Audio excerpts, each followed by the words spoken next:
to the first Crafting Together with All Brands YouTube Hop for 2024. Yay! And we are going to start the year with a touch of sparkle. So today I am working in my studio light journal. Fun fact, I actually started this for the very first YouTube hop of Crafting Together with All Brands for 2023. So the opening page was this hop. So it seemed fitting that I use it again for today's hop. And as we've said, today we are looking at a touch of sparkle. So the fact that it is a hop, it means there's lots of creatives that are all going to be inspiring us. All their details are going to be in the description box below. So please do check it out. So I am starting off by using some souffle. This is the diamond one, and I'm just getting the sparkle on there from the outset. So let's just get some sparkle down straight away. So I'm popping this through a stencil and I'm popping it onto 3 different areas of my page. Now this particular paste unfortunately is not available anymore, which is a shame, but there is an alternative. The Pretty Gets Gritty have sparkle shots, which is a very similar product. I did leave it to dry naturally because I just prefer the way it looks when this particular product dries naturally. And of course I have got my new Kuratake Paint sign. They are lush. Look at that pink, it's just delicious. Absolutely love it.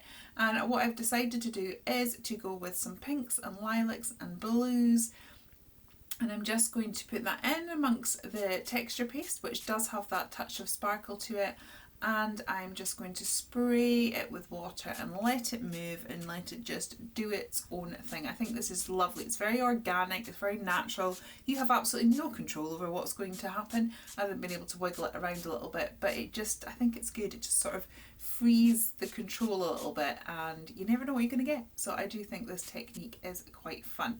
Wasn't particularly a big fan of those massive drips, so just mop that away. And again, I'll let it dry. So whilst that was drying, I decided to do some stamping.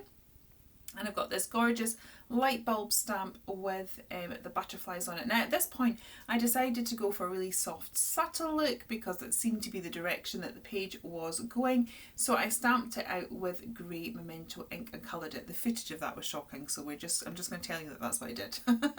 Then I moved on to this part where we're just getting a bit more detail onto the page. Again, I've got the grey ink and I'm over stamping with the word metamorphosis. We're now going to glue these light bulbs down with the assistance of my cat. Always when I'm busy and needing to do something, she gets right in the way. So once she'd cleared, then we get these light bulbs down. And at this stage, I just wasn't loving it at all. It was just a bit too soft. I was kind of imagining that these light bulbs would be the feature and everything else would support that, but it just really wasn't happening. But we stuck them down anyway. And then I wanted to sort of marry the 2 pages together so it would be a 2-page spread.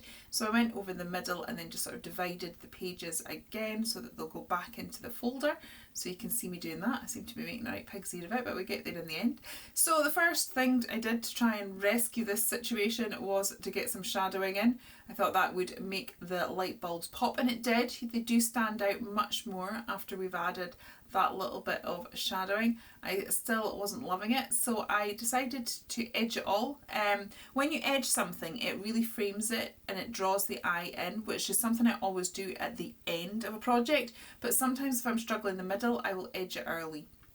So I am looking at these butterflies. I'd got them out, and whilst I was looking for them I found this girl. Now this really wasn't the direction I was planning on going, but when I saw the girl I thought, oh, I just wonder what that looks like. And then I think that pop of orange yellow against the softer background just made me feel a lot more happy. So that was a very fortunate find that I wasn't expecting.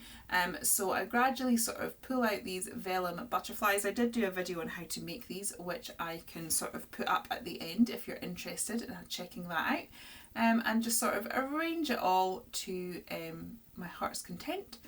And yeah, just fiddled, and once we got that down it then needed a sentiment. This time I went for black because I'd learned my lesson that the grey just really wasn't working for this particular spread. And this sentiment says, if nothing ever changed, there would be no butterflies. And I think especially it seemed a very appropriate sentiment for starting out a new year. It's good to kind of think about goals and what you're wanting to do and make any changes that need made. So I thought it seemed to be a perfect sentiment for that. Sorry about the saturation of my hands there. I clearly didn't pay much attention when I was filming this bit.